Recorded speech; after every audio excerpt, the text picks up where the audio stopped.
Right, welcome everyone. Let's get everybody settled in here for this Monday, August 5th, for Manuscript Monday.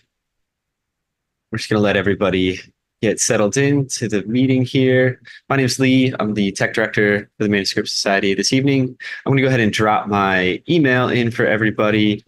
And that way, if there's any tech support, any issues with audio or video, can't see the screen, anything like that, we want to make sure we've got you all taken care of. So I'm going to drop my email in here and we'll get started momentarily. If you want to adjust your volume on your screen there, feel free to do that. Make sure you can hear us. Make sure you can see our shared screen and our other presenters on. And at the bottom, you'll see a chat box along with a Q&A bubble as well. So we're going to try to use the Q&A for our direct questions. At the end, we'll have some time to get into the questions. And then we'll use the chat box for everything else. If you want to say, give us a hello, let us know where you're joining us from this evening. And we'd love to hear from you. We can see who's joining us. And with that, I'm going to turn it over to Brian Cathanis with the Manuscript Society, our moderator for this evening. We also have Jay Guidemore with the Manuscript Society, who's here in the background, making it all happen. And of course, our fabulous speaker, Rebecca Elder. So with that, I'll turn it over to Brian. Thanks, Lee. You're the only guy that gets my last name right.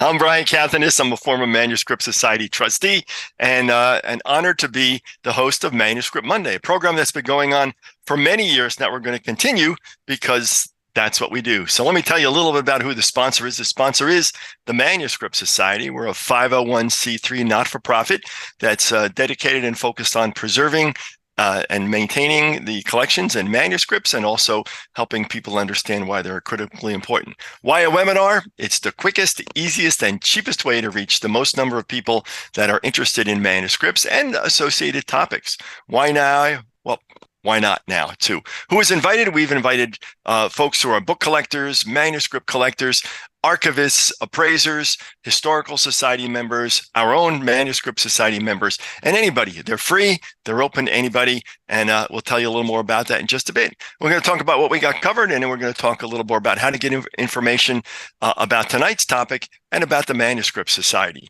So Rebecca's going to lead us through the physical aspects of paper documents, as well as the proper storing and handling techniques for the longevity of your collection. And we're going to have a Q&A. But let me tell you something about Rebecca. Rebecca Elder is an experienced cultural heritage preservation consultant who helps clients find practical and achievable solutions to care for their history collections. She collaborates with libraries, museums, archives, municipalities, and families to tailor preservation plans for their resources and timelines. Back in 2014, she founded her own business, Rebecca Elder Cultural Heritage Preservation, to provide preservation advice to clients holding history collections. She's a professional associate member of the American Institute for Conservation of Historic and Artistic Work. She also engages in professional service with the American Institute of Conservation, or for Conservation, the Society of American Archivists, the Society of Southwest Archivists, the Association of Tribal Archives, Libraries and Museums, and the American Association for State and Local History. She's got quite a resume. She has also worked with Amigos Library Service and at the Harvard University Libraries, along with many other centers. She received her MSIS and a Certificate of Advanced Studies for Conservation of Library and Archival Materials from the School of Information at the University of Texas in Austin, and now is an adjunct faculty at the iSchool teaching preservation management and treatment techniques for bound materials. Rebecca also teaches for museumstudy.com and for Kent State University's Graduate School of Information. And with that, I am delighted to introduce to you Rebecca Elder. Hi, Rebecca. Thanks for joining us tonight. We're so happy. I'm so glad you had to say all of that rather than me. It's great. It's quite a mouthful and very impressive. So if you want to kind of flip over to your screen, we're going to... my screen right now and hitting Good. That's wonderful. Button. So yeah, thank you all for having me. I am always happy to get up and talk a little bit about how to take care of collections. And my plan for tonight, this is going to be a lot of information coming really quickly.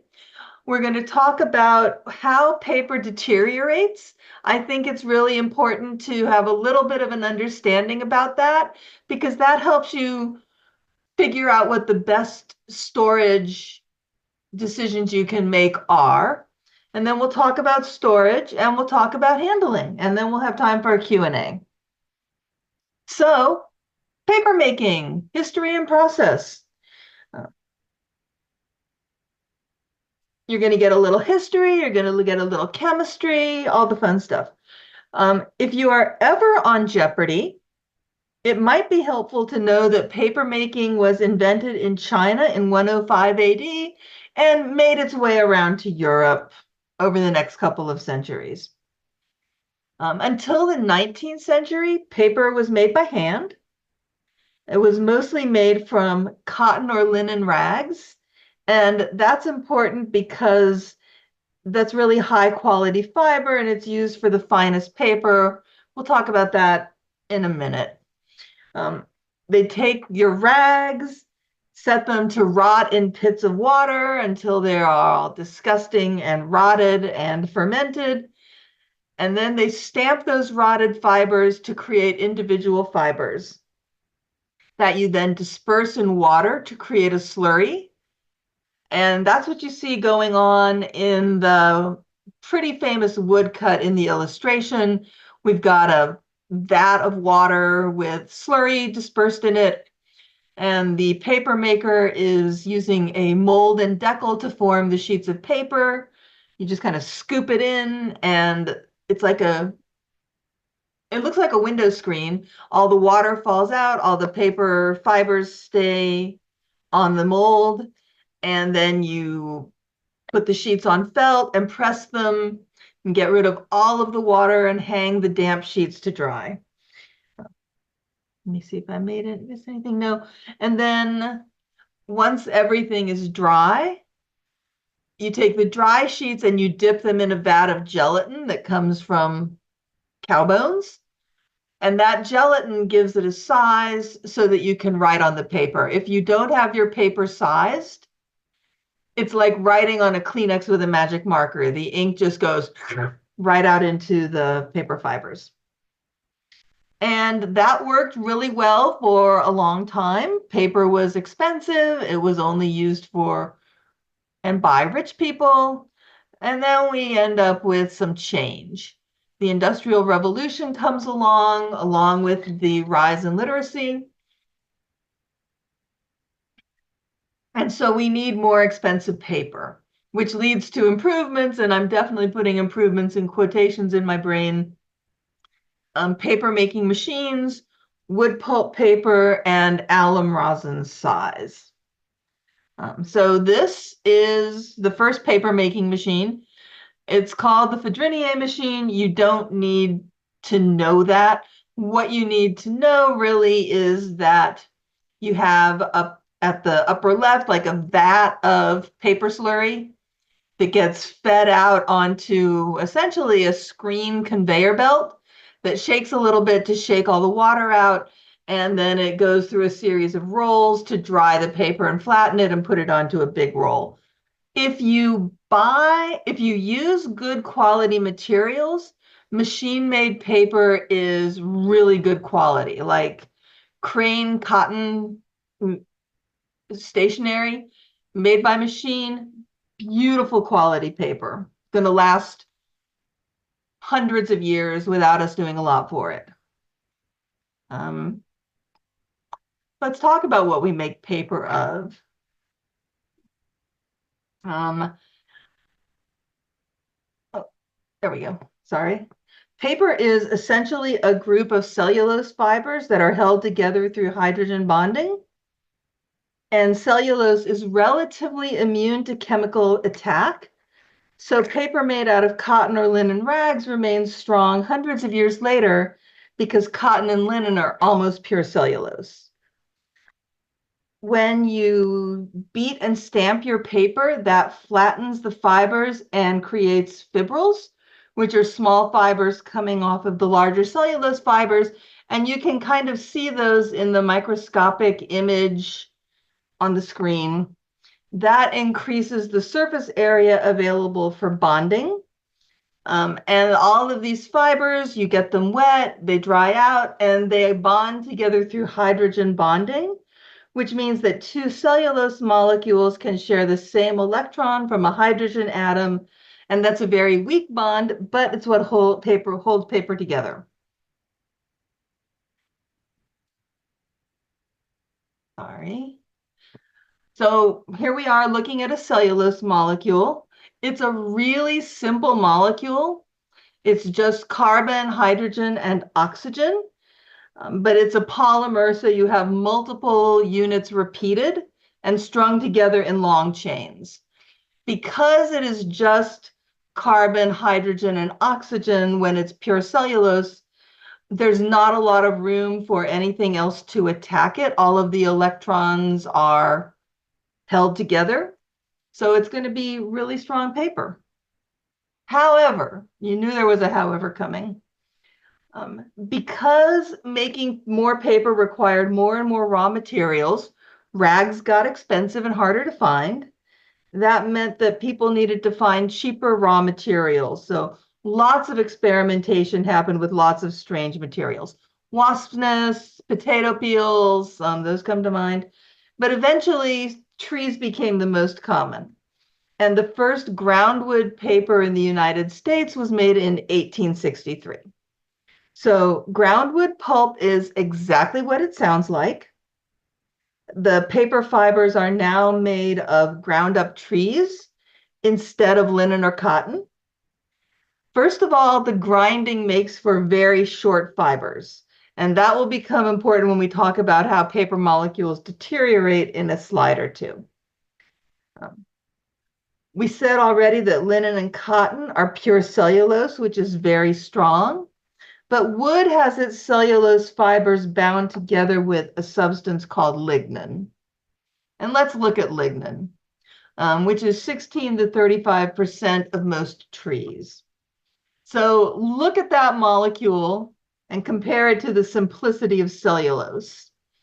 So what lignin does in wood is it binds the molecules together and it gives the tree the structure it needs to grow tall towards the sun.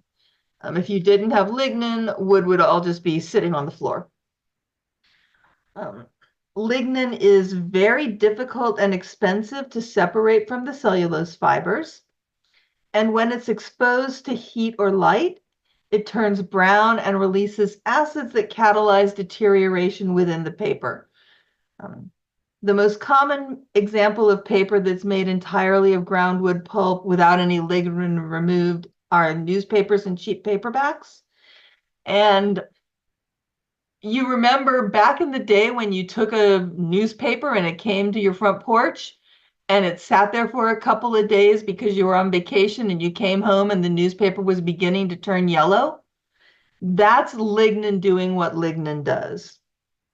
So it's possible to remove lignin from wood pulp with heat and chemical treating, but it's really expensive. Interestingly, the Washington Post a couple days ago ran an article about some scientists who were trying to genetically engineer paper with lignin that's much easier to remove. So that may be the future of paper, which is pretty cool. Paper is very complex and the industry keeps changing. In modern papers, it's really hard to tell exactly what the components are. You get whiteners, brighteners, and fillers all added so that we get the characteristics that we want. Do we want it to be really, really smooth like copy paper? Do we want it to be bright white or do we want it to be more of a cream color? What do we, how do we want that paper to work? And wet strength additives so that when the paper gets damp, it doesn't fall apart, particularly useful in things like paper towels. And then we need sizes, which keep the ink from feathering when you write on the paper. For handmade paper, gelatin was the common size. Once we move into the machine-made paper era, we use alum rosin size, which is aluminum sulfate. That matters because when aluminum sulfate deteriorates, it releases sulfuric acid, and that will catalyze deterioration in your paper and is a major contributor to brittle paper in historic collections. So now that you have that background, we can talk about how paper actually deteriorates.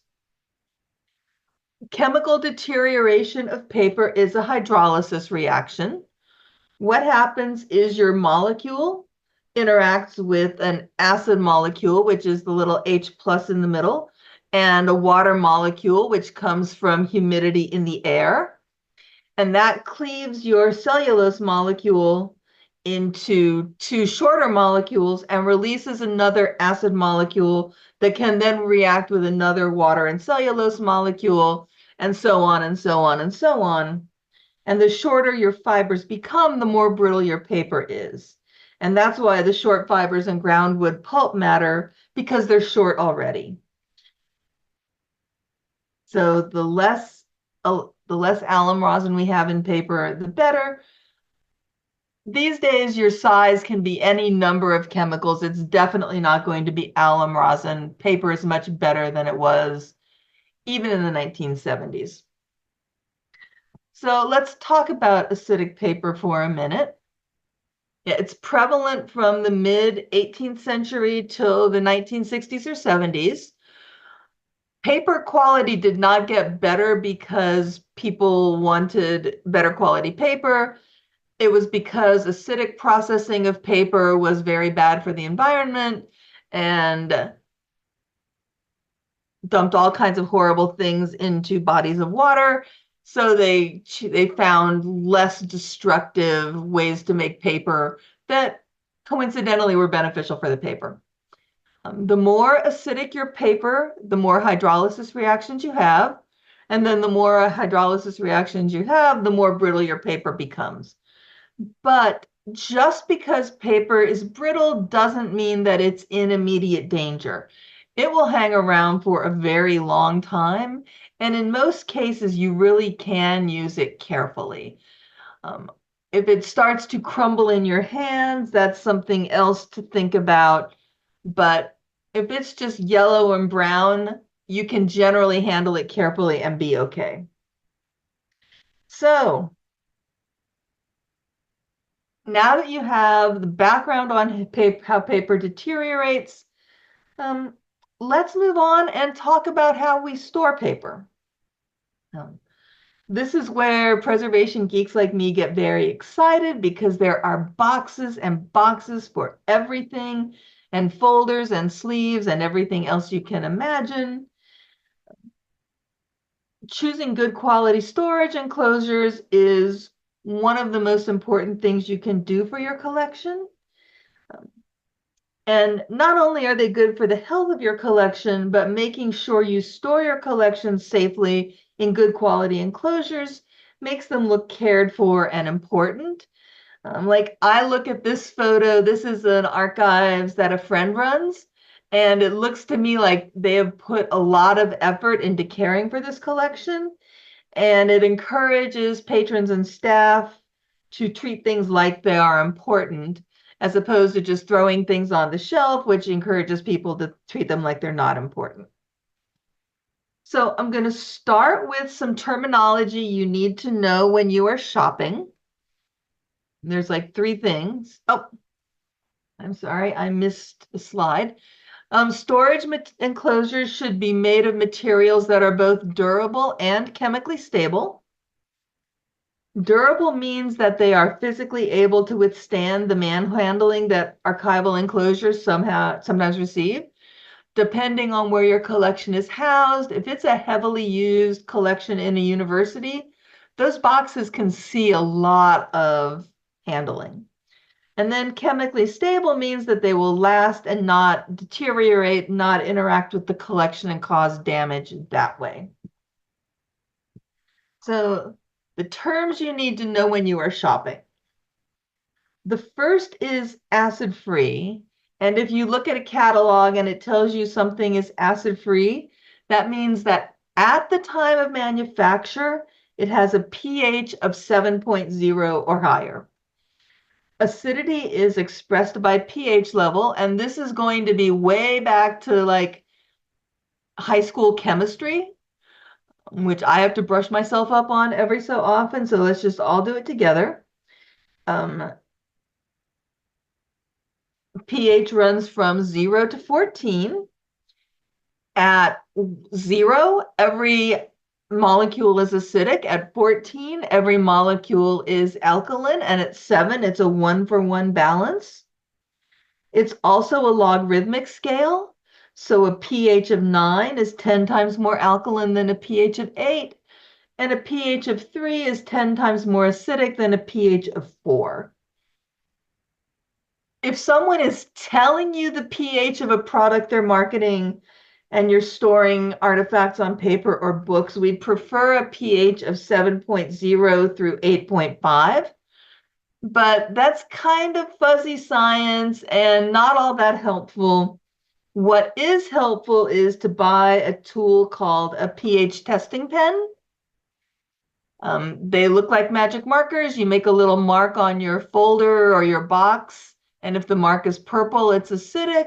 I'm sorry, if the mark is purple, it's alkaline. If the mark is yellow, it's acidic, and you know that way. Acid-free matters when you are buying storage materials because acidic materials promote hydrolysis, and the acids in an enclosure, like a cheap file folder, could migrate into your collection and cause deterioration. And it's acid-free at the time of manufacture. Over time, everything will become acidic. It's just a matter of when. But if you are buying from a good company like Gaylord or Hollinger Metal Edge, it's going to be it's not going to be your problem when they become acidic. Let's put it that way. If something is marketed as lignin-free, it means that the lignin content of the product is less than 1%. And remember that lignin is that component of wood that causes wood pulp to deteriorate quickly. Because something that's lignin-free lasts so much longer than just plain old acid-free materials, boxes and folders made out of lig-free need to be replaced much less frequently than storage materials containing lignin. And this matters because you may save money in the short run by choosing poorer quality materials, but in the long run, it's probably cheaper to buy good quality materials, especially because if you are paying people to do this work, staff time is another major component of a rehousing program. With the better the quality of the materials you have, the less you have to do this and less labor you have to pay. And then the third term that you need to know is alkaline buffered. If something is marketed as alkaline buffered, it has a chemical reserve, usually calcium carbonate, and that's the picture. And that is added to neutralize acids as they are created. It is great for most cellulosic materials like paper. It neutralizes acids and stops them from speeding up the process of hydrolysis. And it lasts the longest of any type of paper out there, so it's great. However, the chemical in it can interact with chemicals in some kinds of collection materials and cause color shifts and embrittlement. So color photographs should not be stored in alkaline buffered materials for the most part. Protein-based textiles, so silks and wools, artwork with dyes and pigments, and metal all can be damaged by storing in alkaline buffered paper. If you are unsure if alkaline buffered is safe to use, you are better off to use plain old lignin-free. All right, so plastics, that's the other thing that you may be using to store your collection. Plastic films are very effective for housing and processing paper materials. They allow for clear and immediate visual access to the items without having to remove them from their enclosures. And they're strong, so they protect fragile materials from being damaged by handling and from oils from the skin. We use them to encapsulate brittle paper, to construct all kinds of protective folders and sleeves. We use them in mounting exhibits, but they do vary greatly in chemical stability. And the unstable ones produce byproducts that can accelerate the breakdown of your records materials. Others contain plasticizers that cause items in contact with them to stick to their surfaces and media to bleed. So there are 3 acceptable plastics. And if your vendor can't tell you that what you're buying is one of these plastics, buy something else. There's polyester, which is also known as mylar. It is recycling symbol 1. It is incredibly stable. Same material as in plastic soda bottles, very chemically inert. You know how long that plastic soda bottle will last in a landfill and how terrible it is. But in a collections preservation context, that's amazing that it will last that long.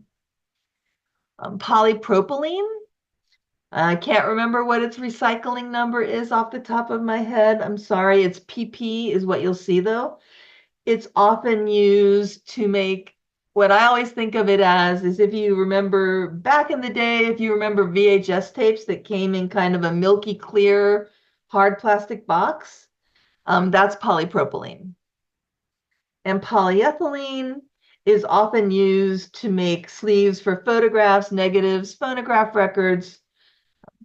The plastic that you never, ever, ever, ever, ever want to use is polyvinyl chloride or PVC.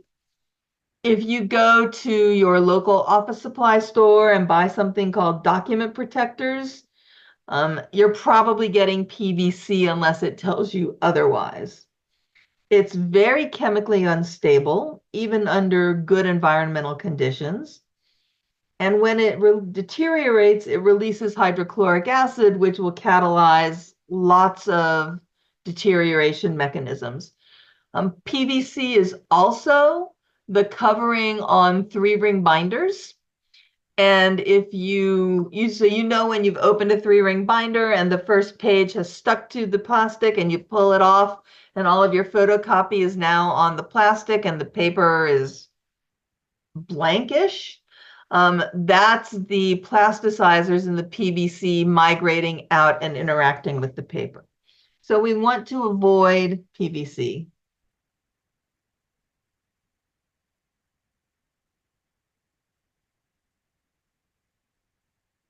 So to simplify this,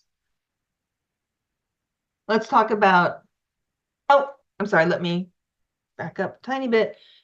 One of the most important things to remember when you're designing storage solutions is that the closer the enclosure is to the item being stored, the more important quality becomes. So to simplify that, let's talk about boxes and file folders. If we can only afford either alkaline buffered boxes or alkaline buffered file folders, we want to buy the file folders because they're closest to the paper and have the most effect on it. If the box is acidic, the acids it creates may be neutralized by those alkaline buffered folders before they even have a chance to get to the paper in the folders. So if we have to make compromises farther out from your object.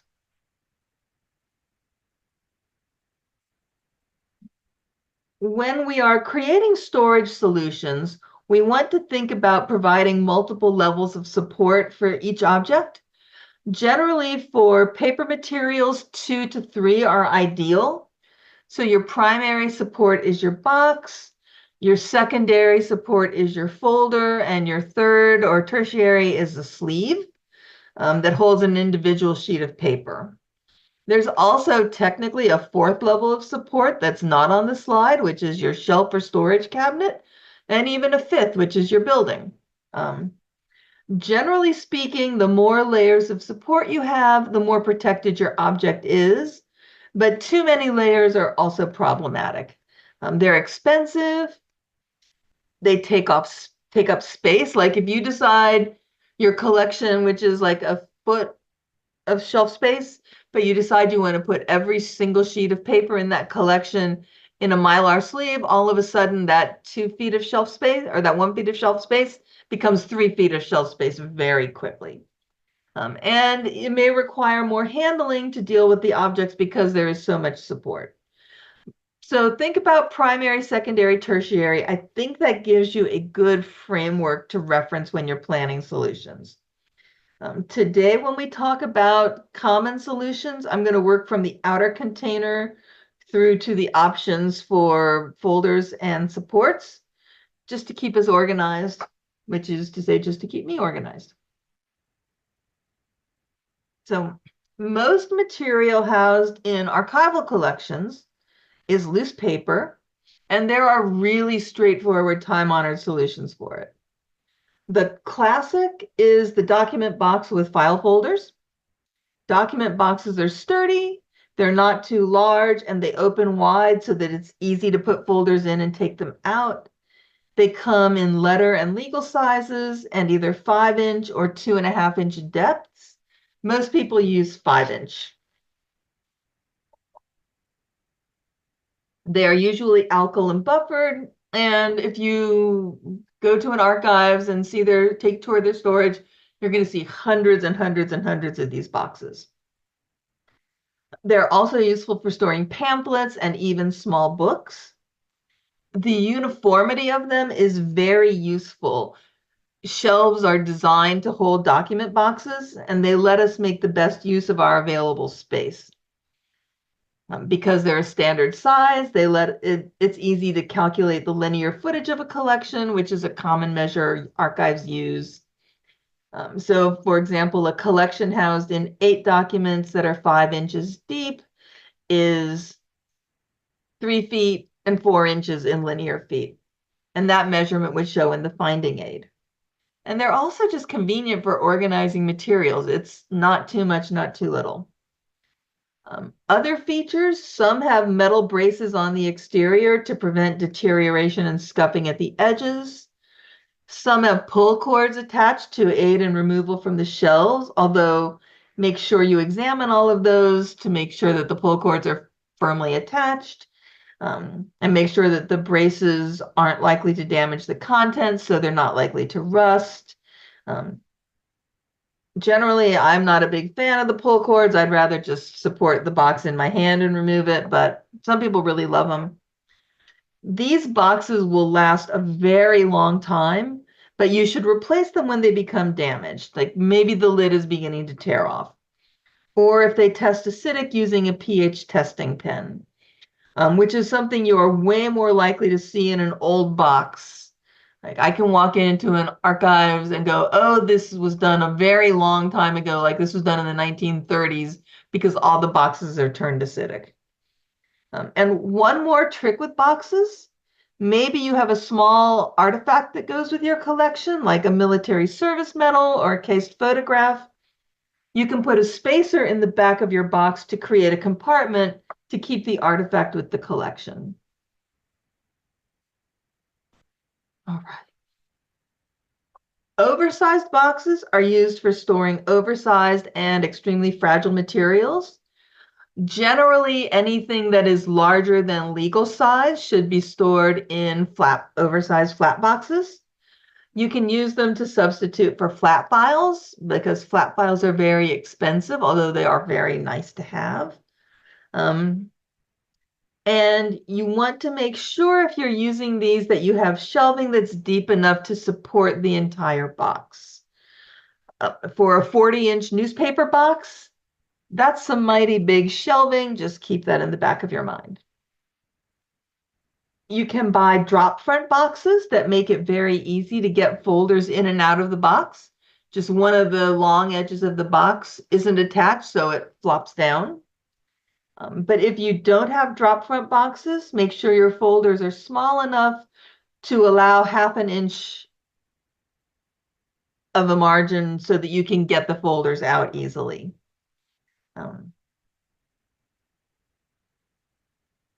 This is what happens when you don't have folders. This is a flat file at a client of mine, and they just threw all of these blueprints and architectural drawings and maps in it. And the pages are at risk every time that drawer is open and closed because they're curling up at the edges, which can catch on the edge of the flat file and tear. So folders are just a really important component of the storage solution. Polyester sleeves are great for your most fragile paper. This is a collection I worked on that had some serious damage going on. It's highly damaged paper, and we put them in polyester sleeves so that all of the little pieces would stay in place and so that people handling them wouldn't do more damage to the collection. Polyester is the plastic of choice for sleeves like that because you can see through it, scan through it, and photocopy through it. It's also incredibly sturdy. You can't tear it unless there's an existing nick. And it's very chemically stable. It's going to last for hundreds of years without deteriorating. The downside is that they're expensive and add bulk for to your collection, but for anything fragile, they're indispensable. Another possibility is the envelope or L sleeve, and these are sealed along the side and the bottom edge, which makes it harder for documents to fall out. But they're also more expensive, so you have to balance the benefits versus the increased expense. And finally, you should know about something called encapsulation, which is something we do for the most fragile documents. If something is in multiple pieces and crumbling as you touch it, you might encapsulate it. You seal the document between two pieces of Mylar film, either using an ultrasonic welder or double-sided tape.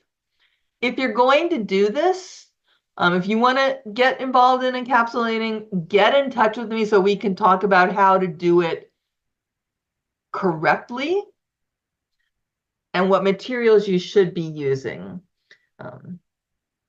But something that you do want to remember with polyester, and particularly with encapsulation, is that polyester doesn't neutralize acids like paper and board enclosures do, and it also doesn't breathe like paper and board enclosures do. That document that you have encapsulated is creating acids that don't have anywhere to escape, and so theoretically, you may be accelerating deterioration. Theoretically. Again, you're going to have to balance the benefits with the risks to make that decision. So for housing loose paper, in order to provide adequate protection, you want to make sure your boxes and folders are in good condition. And when they become physically damaged, like broken hinges or missing flaps, replace them with new ones. Put your loose records in folders before you put them in boxes and align them carefully so that all of the edges are supported. Make sure your boxes are properly full. If your boxes are too full, you can do some damage when you are removing and replacing documents because things can catch on each other. But if your boxes aren't full enough, documents will slump, and if that happens long enough, that will cause deformation. So if you don't have enough material to fill a box, use a spacer made out of like acid-free corrugated board. You can buy things designated as spacers from archival supply companies to make sure that your documents are properly supported.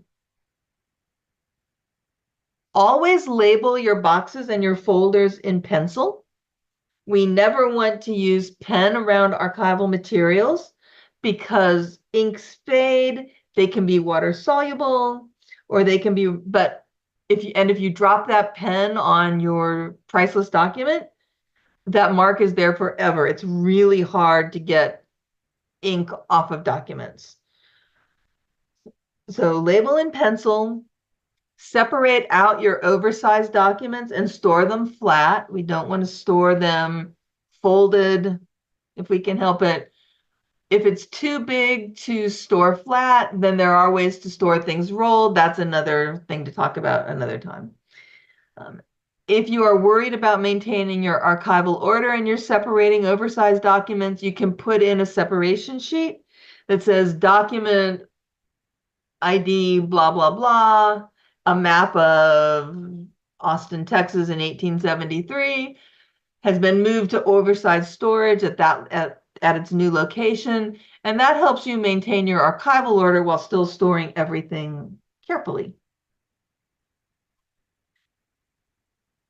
All right, so we're in the home stretch. We're going to end up with some handling tips and then have time for Q&A. So first of all, handle paper with clean hands only. And I know that like every movie you've ever seen and every documentary on the History Channel shows people handling paper with white cotton gloves. They are not your friend. White cotton gloves decrease manual dexterity. They can cause brittle paper to snag. They do not protect the paper from the oils in your fingers because they can just, they're porous and will just wick the oil away. Clean hands are great. If there is a reason that you need to wear gloves, like it's very, very, like the paper is very, very dirty, or maybe you're handling a green book that you believe is was made with arsenic in the 1800s. Nitrile gloves are much safer because they fit you more closely. They don't allow, they're not porous. They're a much better bet. So clean hands for handling paper. Other handling best practices, always make sure you have enough room to work safely. You don't want to stack things on top of each other. Have nice large tables without a lot of stuff on them. If you're working with documents that are in a document box and folders, remove the folder from the box, open the folder, and turn the pages one at a time to get to where you want. Always use pencils when you're working around collection materials. One of my early mentors tells a story about almost dropping an open Sharpie onto a 17th century broadside.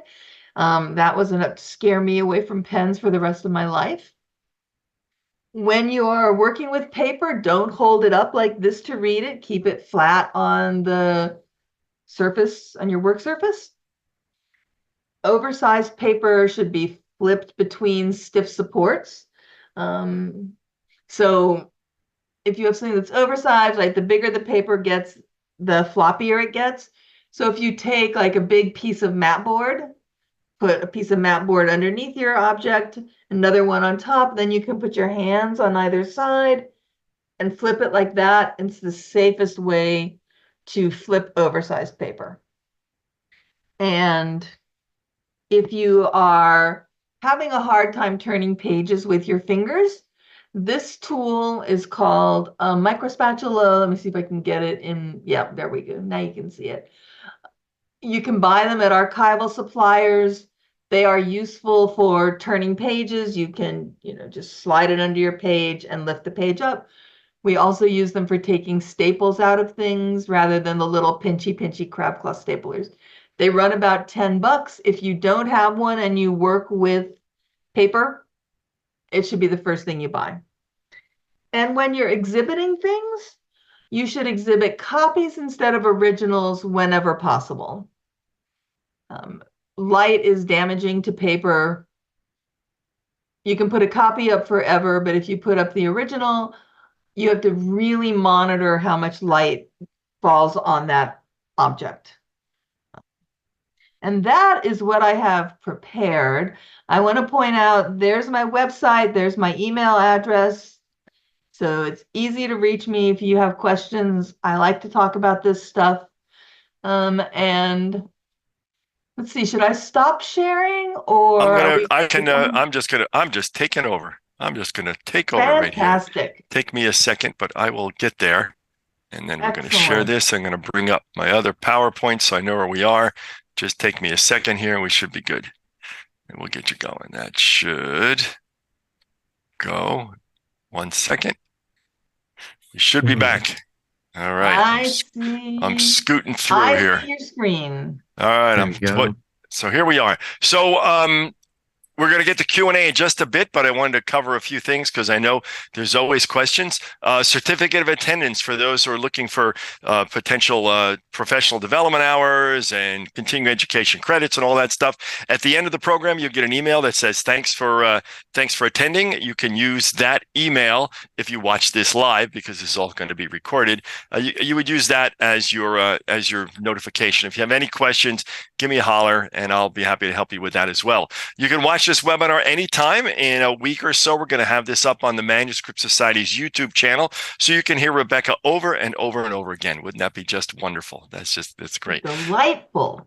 Absolutely. I want to thank you for sure, and I want to thank the Rebecca. You've just been incredibly helpful, and added lots of cool things we didn't know. And now we know that when we watch one of those shows and see the white gloves, and we're going to go, "That's wrong. We know that's wrong. What are you doing?" But it looks cooler, and I've done TV where they've said, "Put the gloves on because it looks cooler." So all right, then I'm not touching the documents, right?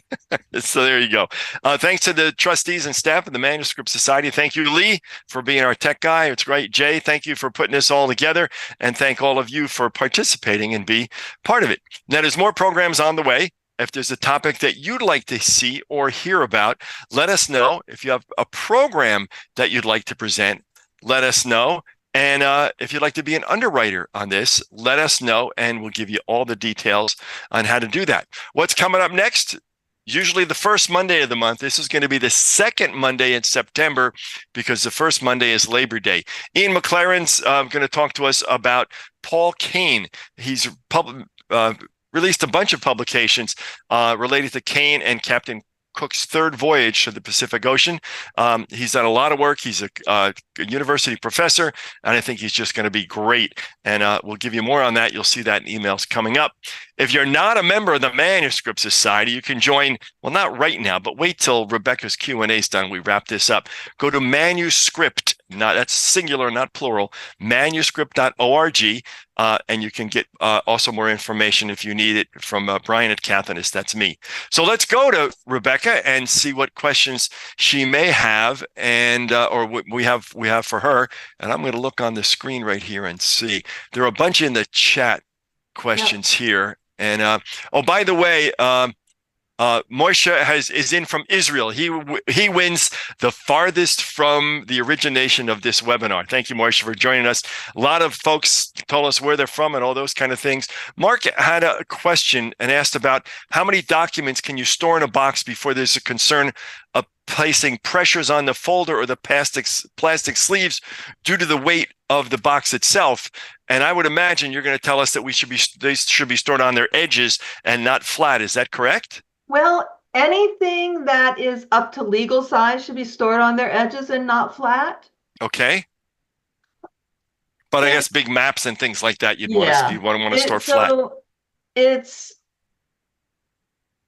hard for me to give you an actual number.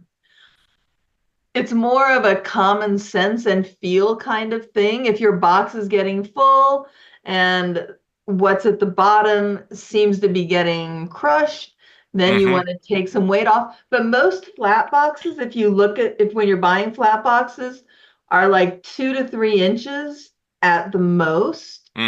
So it's hard to get them too heavy. The other thing you want to think about when you're filling boxes, maybe even more than the documents at the bottom of them, is who's going to be handling them.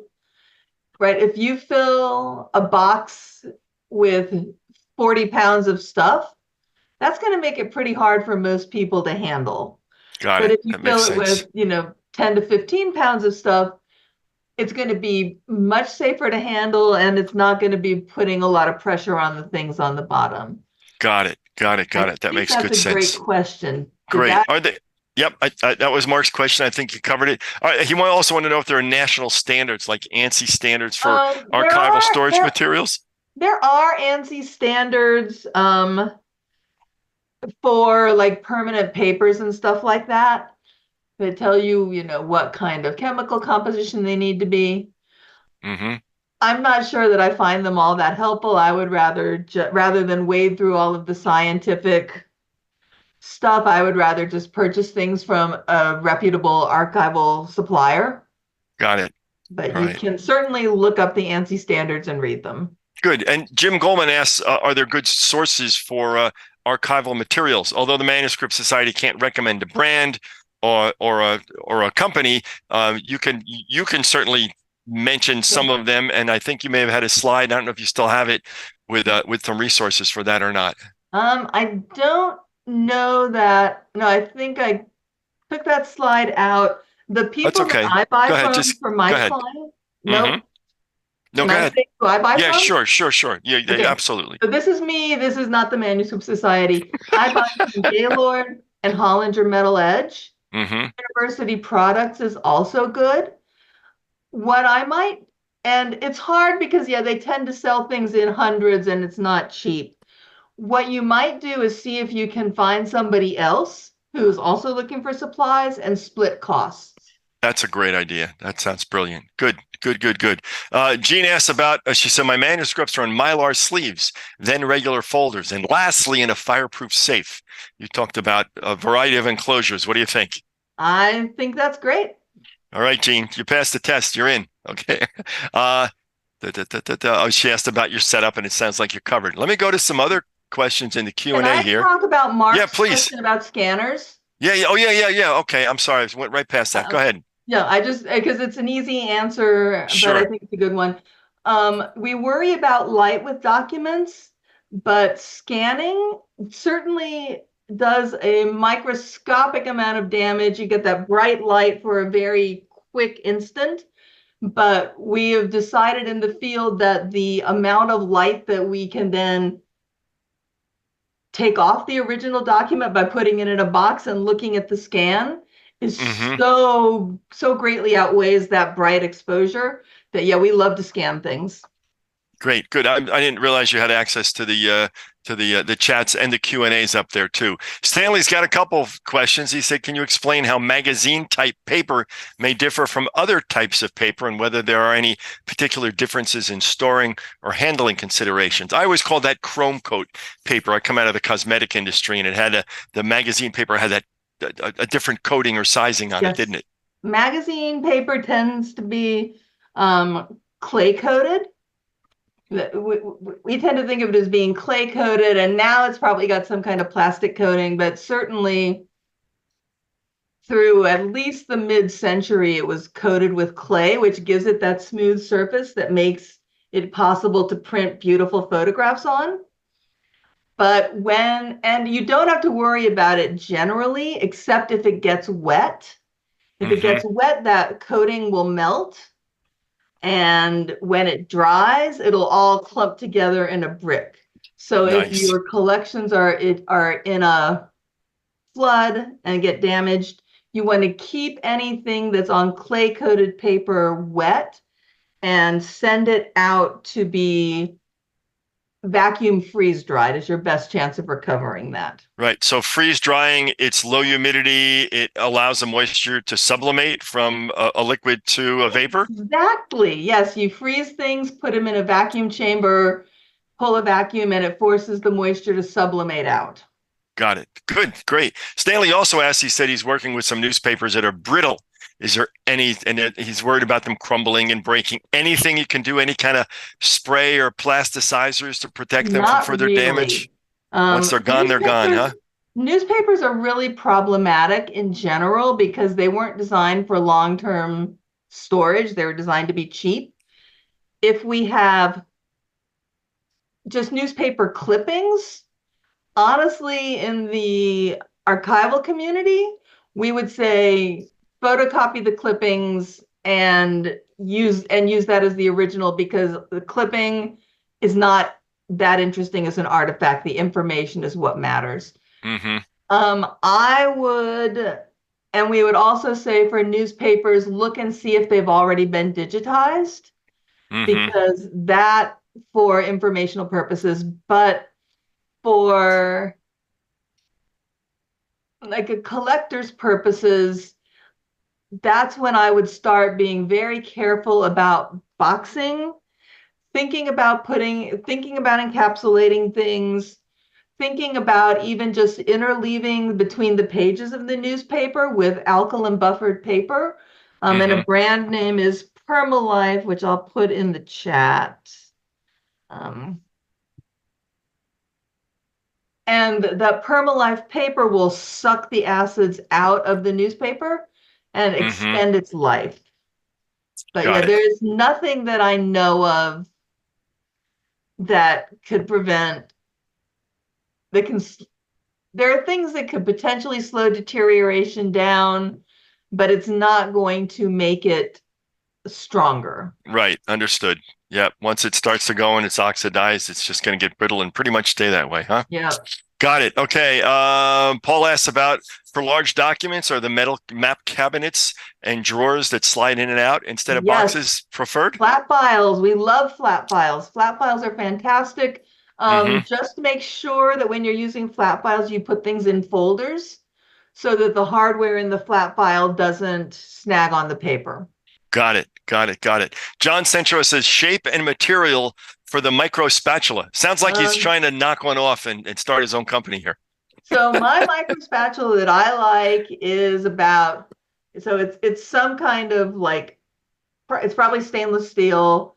It's about 8 inches long, and on one side, okay, I don't usually do this, but I'm going to unblur my video so it'll be easier for you to see.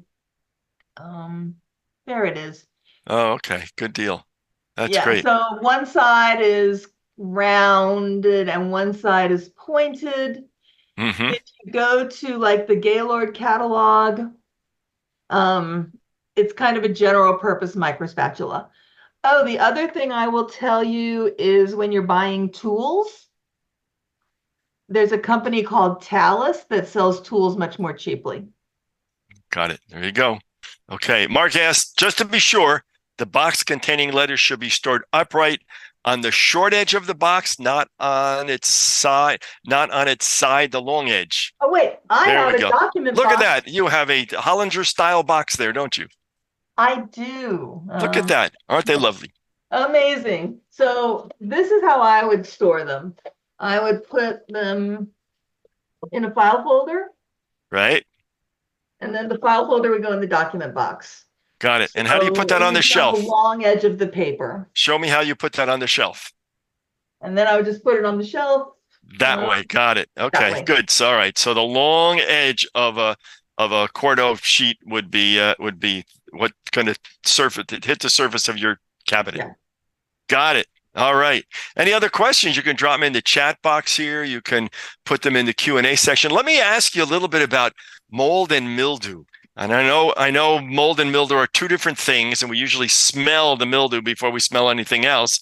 I imagine people who are donating things, most institutions will kind of quarantine that kind of stuff, if not take it at all. I sure hope they will. Yeah. Things that are donated often come from the attic or the basement or the garage or the barn, and things can get pretty scary. There is a technical difference between mold and mildew. We don't tend to really differentiate that much because we would treat them the same way. But yes, so mold will grow if you have relative humidity over 65% for 3 days or more. Okay. So if you are taking in materials, you should segregate them from your collections for at least 3 days, if not longer. And after that 3 days is over, do a really good inspection to make sure you're not bringing in any mold or any insects into your collection. That's great advice. Wonderful. And with that, let me just double check, make sure we didn't miss anything. Lee, did I miss anything there? Oh, someone asked about freezing. Angela says, does freezing kill it?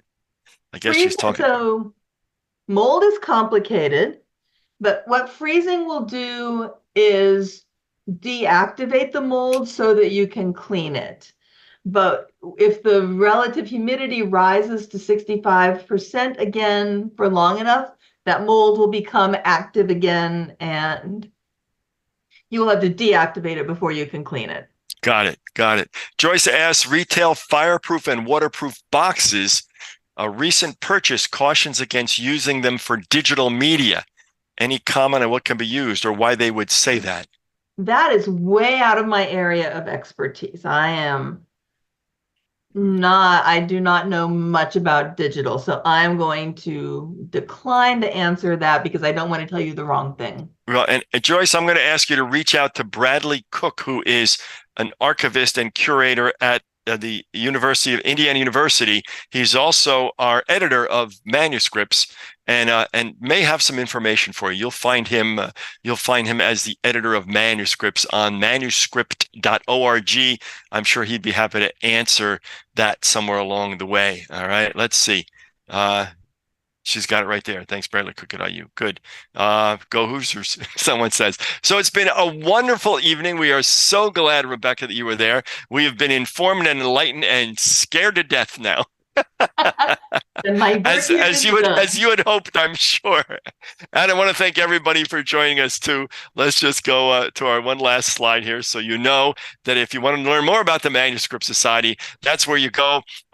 If you didn't catch Rebecca's email, I'll make sure I have that for you. If you need it, you can go on YouTube and find this very shortly. You'll be able to watch it again and again and again, and correct all the mistakes you've made with your collection and make sure the collection's safe. Thank you, Rebecca. Thank you, Lee. Thank you, everybody that joined us tonight. And we will see you next month right here on Manuscript Monday.